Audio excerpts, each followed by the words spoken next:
The only thing I trust less than Sarah's phone passcode is her smile when she says, "It's just work." My name is Jack Morrison, and I'm a software architect who works remotely from our Seattle home.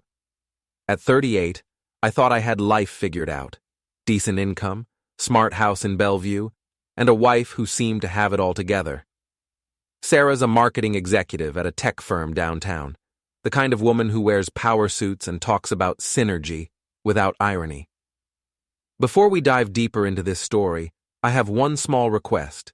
Please subscribe, drop a like, comment, and hit that hype button to boost this channel so more people can discover these incredible Reddit stories. But tonight, as I watch her thumb frantically across her iPhone screen while our anniversary dinner grows cold, I realize I've been living in a carefully constructed lie. "Who's texting you at 9 p.m. on a Friday?" I ask, cutting into my steak with more force than necessary. Sarah doesn't look up. Just Maya, girl drama, you know how it is. Maya Chen is Sarah's best friend and the biggest gossip in our social circle. She works in HR at Sarah's company and always seems to know everyone's business before they do. The woman collects secrets like baseball cards. Must be some serious drama, I say, watching Sarah's thumbs fly across the screen. You've been glued to that thing all week. Finally, she looks up, and there's that smile again, the one that doesn't reach her eyes. "Sorry, babe. Work's been crazy.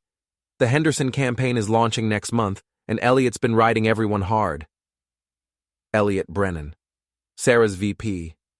40 years old, drives a silver Porsche 911, and spends more on his gym membership than most people spend on rent. I've met him twice at company parties, and both times he looked at me like I was something stuck to his shoe. The kind of guy who wears cologne that costs more than my monthly car payment and talks about his CrossFit times like they're Olympic records. "Right," I say. "Eliot." Sarah's phone buzzes again, and her eyes dart to the screen before she forces herself to leave it face down on the table. "So, how was your day? Finish the Patterson project?"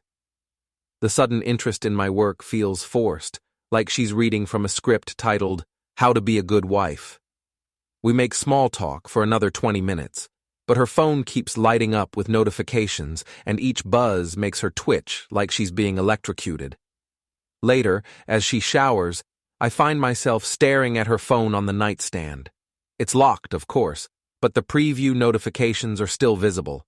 3 texts from E and 2 from Maya. The previews are cut off, but I can see fragments.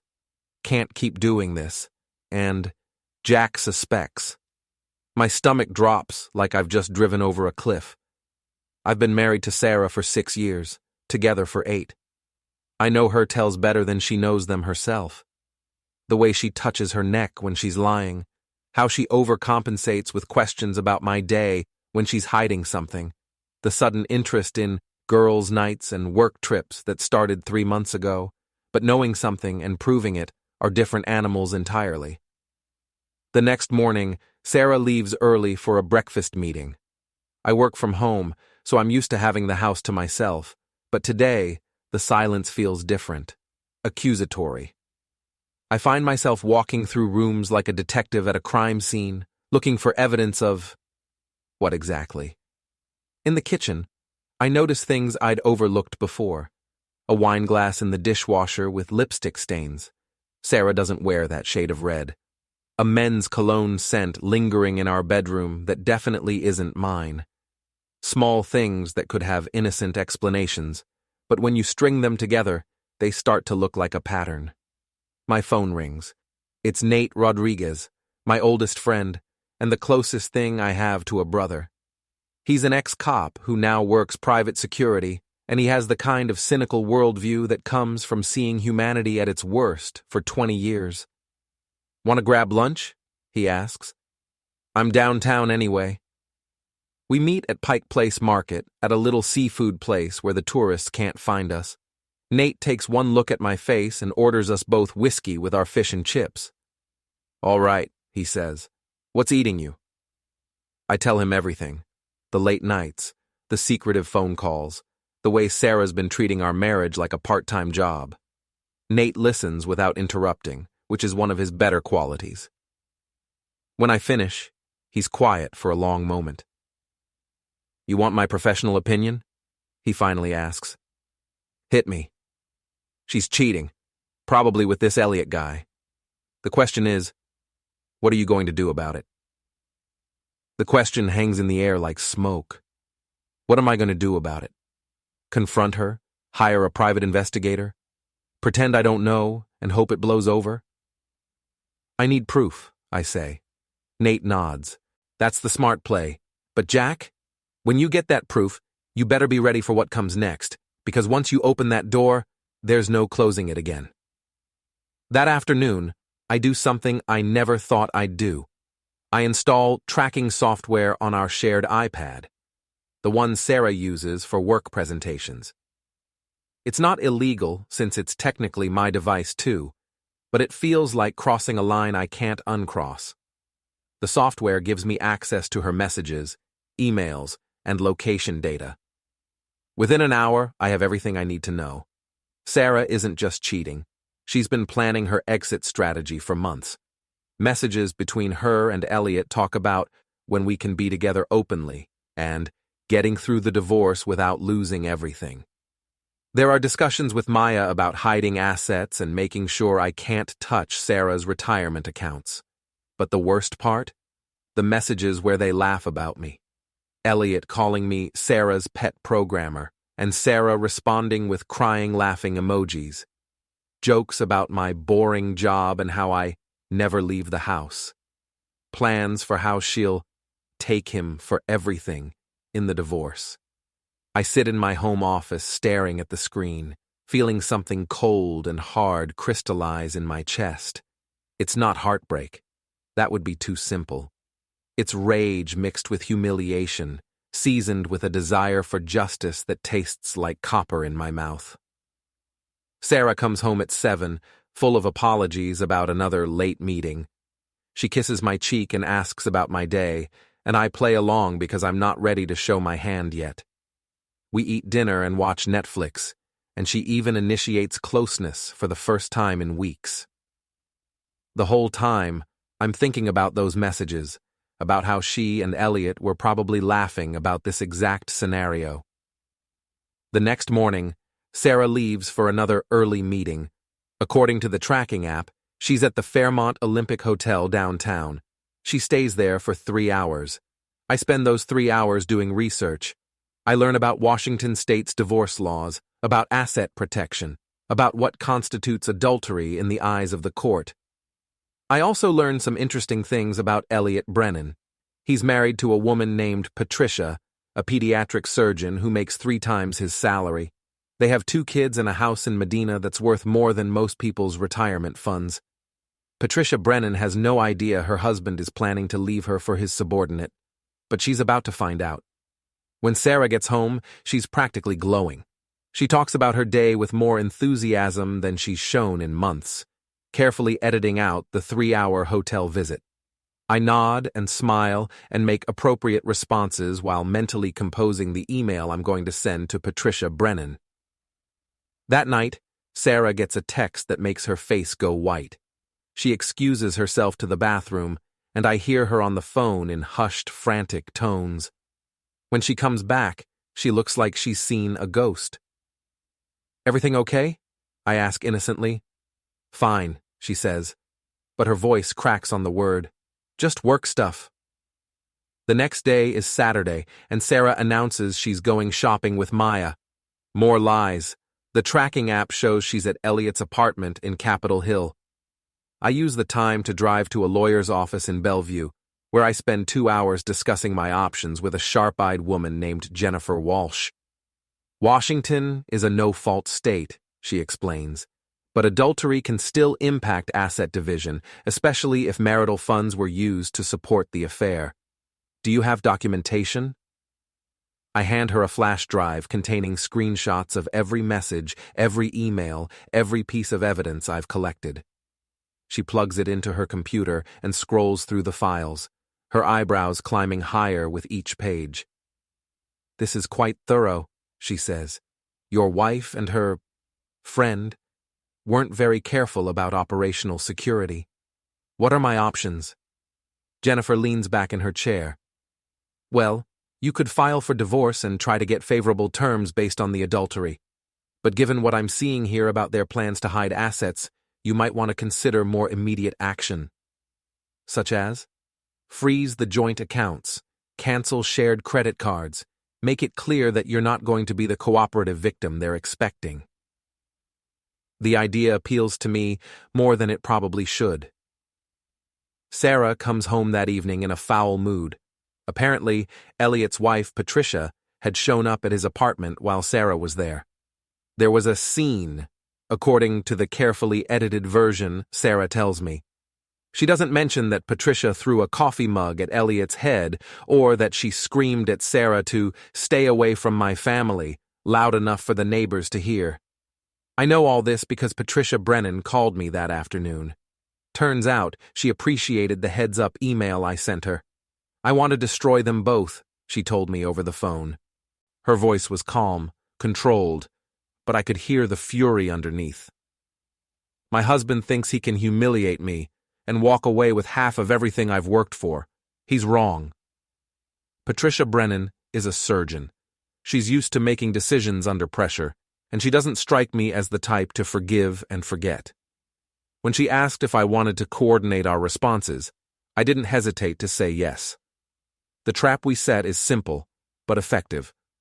Patricia tells Eliot she wants to work things out and suggests they meet for dinner at a restaurant downtown. Meanwhile, I suggest to Sarah that we have a date night at the same restaurant. Sarah tries to decline, claiming she has plans with Maya, but I press the issue. We haven't been out together in months, I say. I miss spending time with you. The guilt trip works. She agrees to dinner, probably thinking she can text Eliot to cancel or reschedule. But Eliot's phone is in Patricia's possession by then, part of her trust-building exercise. We arrive at the restaurant first. I request a table with a good view of the entrance, telling Sarah I like to people watch. She's distracted, checking her phone constantly, probably wondering why Eliot isn't responding to her messages. When Eliot walks in with Patricia, Sarah's wine glass slips from her hand and shatters on the floor. "Oh my God," she whispers, staring across the restaurant. That's Eliot and his wife." "Really?" I say, following her gaze. "Should we go say hello?" "No." Sarah's voice is sharp enough to cut glass. "I mean, we shouldn't interrupt their dinner. They look like they're having an intense conversation." Indeed they are. Patricia is showing Eliot something on her phone, screenshots of his messages with Sarah, if I had to guess. His face goes through several interesting color changes as he scrolls through them. "You know," I say conversationally, "I've been thinking about our marriage lately." Sarah tears her attention away from the drama across the restaurant. "What about it?" "About trust, about honesty, about what happens when people take each other for granted." Something in my tone makes her focus on me completely, for the first time in months. "Jack, what are you trying to say?" "I'm saying I know, Sarah. I know about Eliot. I know about the hotel visits and the asset hiding and the jokes about your pet programmer husband." The red liquid drains from her face so quickly I worry she might faint. "I don't know what you're talking about." "Sure you do. The question is, what are we going to do about it?" Sarah looks around the restaurant like a trapped animal. Across the room, Patricia has stood up and is speaking in a voice loud enough for nearby tables to hear. The words cheating bastard and home-wrecking slut carry clearly across the dining room. "We need to leave," Sarah says, grabbing her purse. "Now." "Actually, I think we should stay. This is just getting interesting." Patricia's voice rises another notch. "You think you can throw away 15 years of marriage for some corporate climber who spreads her legs in hotel rooms?" The entire restaurant is staring now. Eliot is trying to calm his wife down, but she's having none of it. She pulls out her phone and starts reading from it in a voice that carries to every corner of the room. "Here's a text from your girlfriend. Can't wait to feel you inside me again." And here's your response. "Next week when my wife's at her conference." How romantic, Eliot. Really shows your character.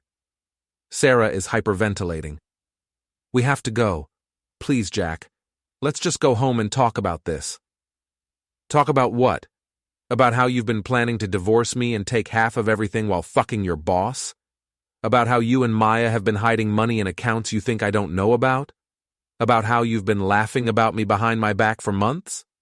My voice is getting louder, and people at nearby tables are starting to listen to our conversation too. Sarah realizes we're becoming part of the evening's entertainment. Jack, please, not here. Why not here? You didn't seem to mind discussing our private business with Eliot and Maya. Turnabout's fair play, don't you think? Across the restaurant, security guards are approaching Patricia and Eliot's table. Patricia sees them coming and decides to make her exit memorable. She picks up her water glass and throws the contents in Eliot's face. If I see you or your whore near my children, she announces to the entire restaurant, I'll make sure everyone in this city knows exactly what kind of man you are. She storms out, leaving Eliot soaking wet and the restaurant buzzing with excited conversation. Sarah watches this display with growing horror, probably realizing her own situation is about to get much worse. Let's go, I say, standing up. I think we've seen enough. Sarah follows me out of the restaurant in silence. In the parking lot, she finally finds her voice. How long have you known? Long enough. The real question is, how long have you been planning to screw me over? She tries to deny it, but I pull out my phone and start reading her messages aloud. Her conversations with Eliot about hiding assets. Her discussions with Maya about making sure I can't touch her retirement accounts. The jokes about my boring life and how easy it will be to take me for everything. By the time I finish, she's crying. But they're not tears of remorse. They're tears of frustration at being caught. It wasn't supposed to happen this way, she says. I was going to tell you. I was going to be fair about the division of assets. Bullshit. You were going to blindside me with divorce papers and try to grab everything you could before I knew what hit me. Sarah wipes her eyes and straightens her shoulders. When she speaks again, her voice is cold and hard. Fine. You want to play hardball? Let's play hardball. I'll file for divorce on Monday and we'll see who comes out ahead. Actually, I say, I already filed on Friday, and as of this morning all our joint accounts are frozen and the credit cards are canceled. Hope you have cash for the valet. The look on her face is worth every sleepless night I've spent planning this moment. Sarah spends the weekend at Maya's apartment, probably plotting her next move. I spend the weekend implementing mine. I change the locks on the house, cancel her access to our shared accounts, and start documenting everything she tries to take from the house. On Monday morning, I get a call from Sarah's lawyer, a slick downtown type named Richard Sterling who specializes in high-conflict divorces. He's not happy about the account freezes. Mr. Morrison, your actions are highly irregular. You can't simply cut off your wife's access to marital assets. Watch me, I say. She was planning to hide those assets anyway. I'm just making sure they stay visible to the court. We'll be filing an emergency motion. File away. I have documentation of her plans to commit financial fraud. I'm sure the judge will be very interested in reading those text messages. There's a long pause. What do you want? I want her out of my house, out of my accounts, and out of my life. In exchange, I won't press charges for the money she's already moved to hidden accounts. That's quite aggressive. Your client started this war. I'm just finishing it. Tuesday brings an interesting development. Maya calls me, which is surprising since she's been Sarah's ally in all this. Jack, we need to talk. We meet at a coffee shop in downtown Bellevue. Maya looks terrible. Dark circles under her eyes, hair that hasn't seen a brush in days. She's always been high maintenance, so seeing her disheveled is jarring. Sarah's lost her mind, she says without preamble. She's talking about accusing you of abuse, of hiding assets, of threatening her. She wants me to lie to the court. And will you? Maya shakes her head. I work in HR, Jack. I know what happens to people who commit perjury. Besides, I've seen the messages between you two. You've been nothing but civil, even when she was doing what she was doing. Why are you telling me this? Because I'm tired of being in the middle, and because Sarah's not the person I thought she was. The things she's saying about you, the way she's talking about destroying your life, it's scary. Maya reaches into her purse and pulls out a flash drive. Everything's on here. Her plans to lie to the court, the accounts she's hidden, the fake abuse claims she wants to file. I can't be part of this anymore. I take the drive. Thank you. Just be careful, Jack. She's desperate, and desperate people do stupid things. Maya's warning proves prophetic. That night, Sarah shows up at the house with a locksmith, claiming she has a right to enter her marital home. I'm ready for her. Actually, I say, opening the door before the locksmith can start working, this house is in my name only. I bought it before we were married and the deed was never changed. You're trespassing. Sarah's face goes through several interesting expressions. That's impossible. I've been living here for 6 years. As my guest, a guest who's no longer welcome. The locksmith looks between us, clearly uncomfortable. Ma'am, if the house is in his name only, check the deed, I suggest, handing him a copy I had ready. It's public record. Sarah realizes she's been outmaneuvered again. Fine, but I want my things. Make a list. I'll have everything packed and delivered to Maya's place. I want to get them myself. Not happening. You lost that privilege when you started planning to falsely accuse me of abuse. Her eyes widen. How did you... Maya told me everything, including your plan to lie to the court. I hope your lawyer explained the penalties for perjury. Sarah leaves without another word, but I can see the wheels turning in her head. She's not done fighting, but she's running out of ammunition. The next few days are quiet, the kind of ominous quiet that comes before a storm.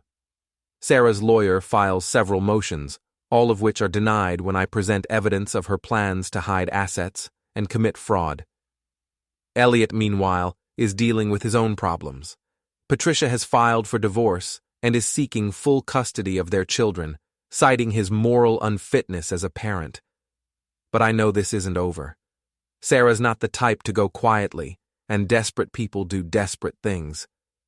The storm breaks on Friday afternoon. I'm working in my home office when the doorbell rings. Through the security camera, I see 2 police officers on my doorstep. Mr. Morrison, we need to speak with you about a domestic violence complaint. Sarah actually did it. She filed false charges. I invite the officers in and explain the situation calmly. I show them the messages where Sarah discussed filing fake abuse claims. I show them the timeline proving I was never alone with her when the alleged incidents supposedly occurred. I show them the security camera footage from my house, which covers every entrance and exit. The officers are professional but thorough. They take my statement, review the evidence, and ask detailed questions about my relationship with Sarah. By the end of the interview, it's clear they don't believe her story. Mr. Morrison, one of them says, we'll be including your evidence in our report. Filing a false police report is a felony. Your wife might want to reconsider her statement. After they leave, I called Jennifer Walsh, my lawyer. They actually did it. They filed false charges. That was stupid of them, she says. False reporting is a felony, and now we have grounds for a restraining order. But Jack, this means they're getting desperate. Desperate people escalate. What do you mean? I mean, watch your back. If they're willing to file false charges, they might be willing to do other things. That night, I upgrade my home security system and ask Nate to stay in the guest room for a few days. I'm not paranoid. I'm prepared.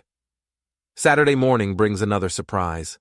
Patricia Brennan calls me, and she sounds excited. Jack, you need to see this. Can you meet me for coffee? We meet at the same place where I met Maya earlier in the week. Patricia looks like a different person, confident, energized, almost predatory. I hired a private investigator, she says without preamble. I wanted to know exactly how long Eliot's been cheating and with whom. What I found is very interesting. She slides a folder across the table. Inside are photographs, bank records, and hotel receipts going back 8 months. Sarah's not Eliot's first affair, Patricia continues. He's been doing this for years, always with subordinates, always following the same pattern. Love bombing, promises to leave his wife, then moving on to the next victim when things get complicated. I flip through the photographs. Eliot with different women at different hotels, always following the same script. Sarah was just the latest in a long line of conquests. Does Sarah know this? Patricia's smile is sharp enough to cut glass. She does now. I sent her copies yesterday. My phone buzzes with a text message. It's from Sarah. We need to talk, now. Speak of the devil, I mutter, showing Patricia the message. This should be interesting. Mind if I tag along? I'd love to see her reaction when she realizes she threw away her marriage for a serial cheater.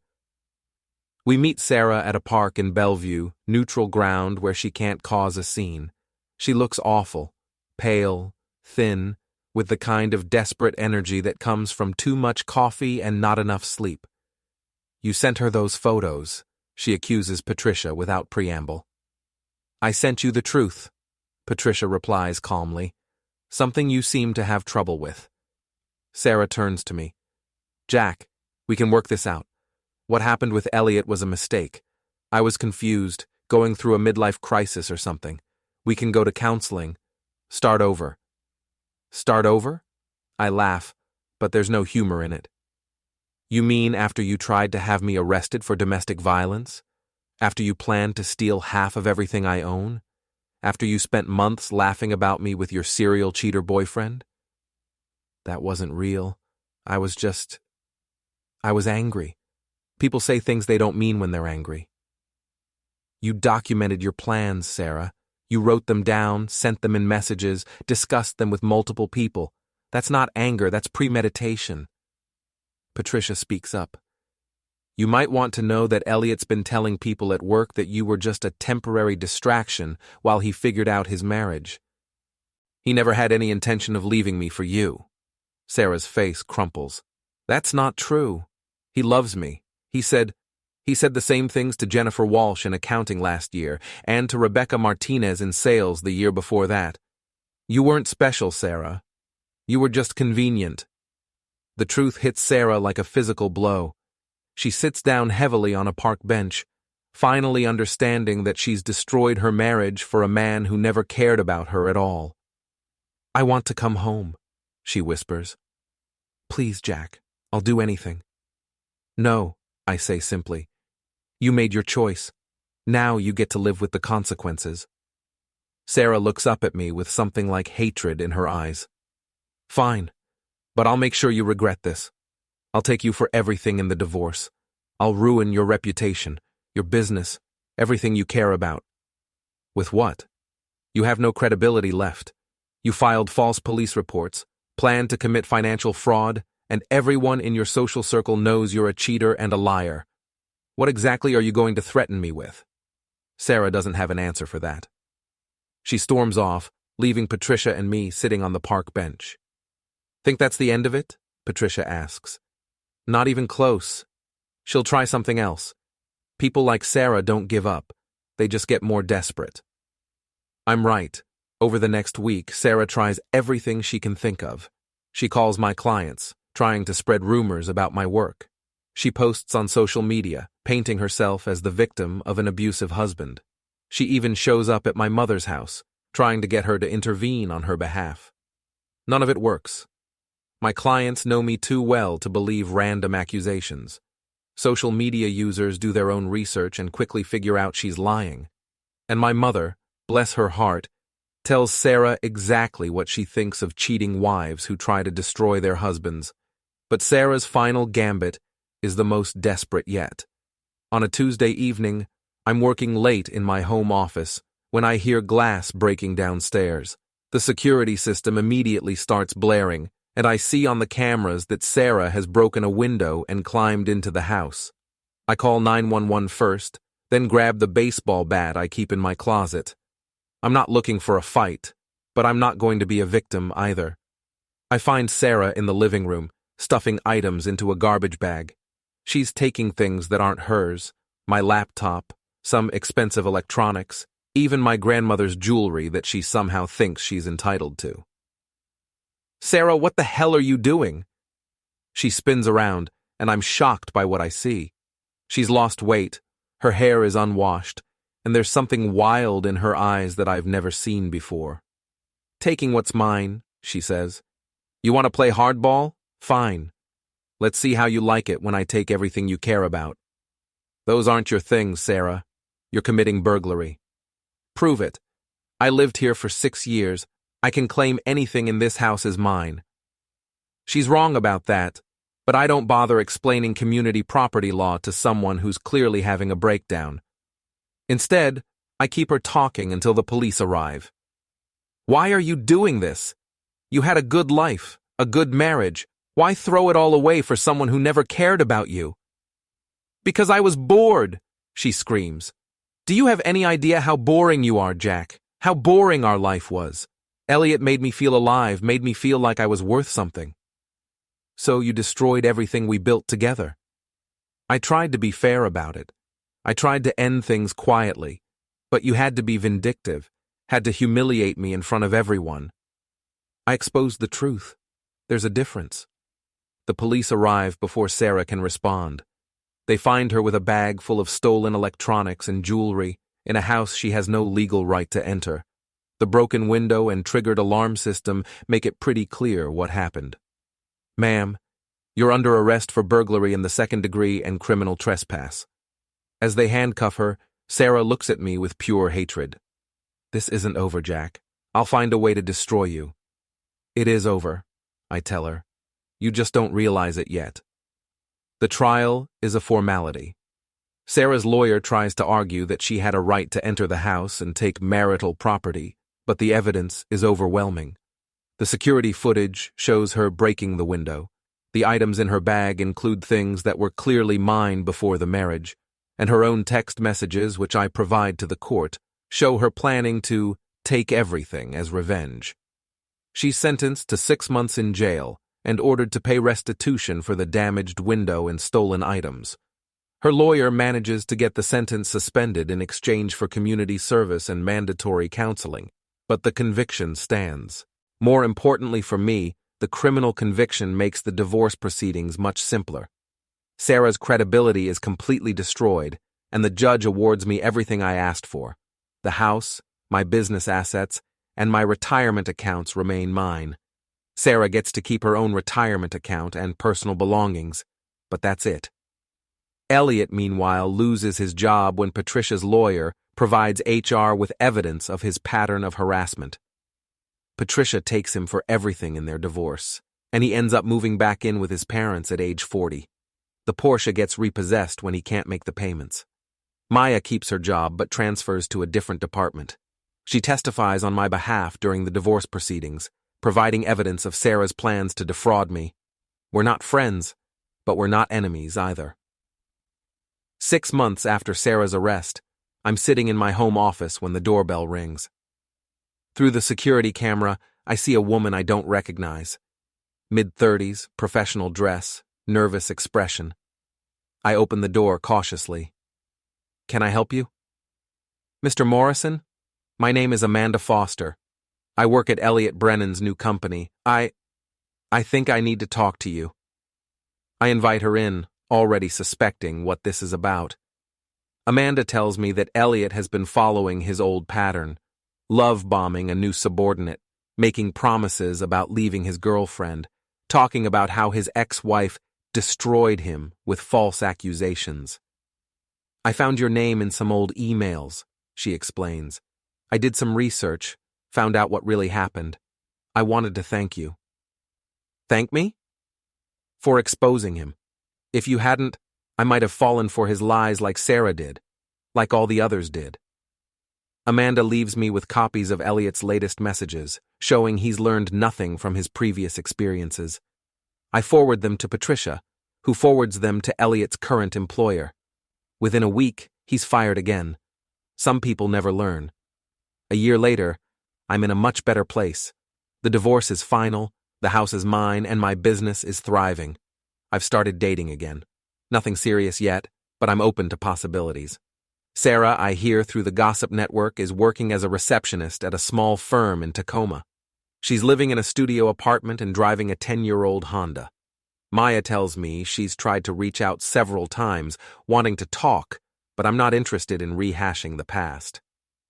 Eliot is working at a car dealership, selling used Hondas for a fraction of what he used to make.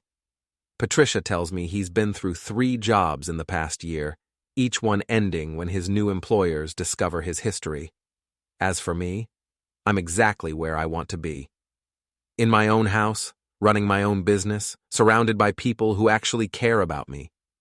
It took a year of hell to get here, but it was worth every minute. The only thing I trust less than Sarah's phone passcode is her smile when she says, "It's just work." But I don't have to worry about either of those things anymore. Sometimes the best revenge is simply living well while watching your enemies destroy themselves.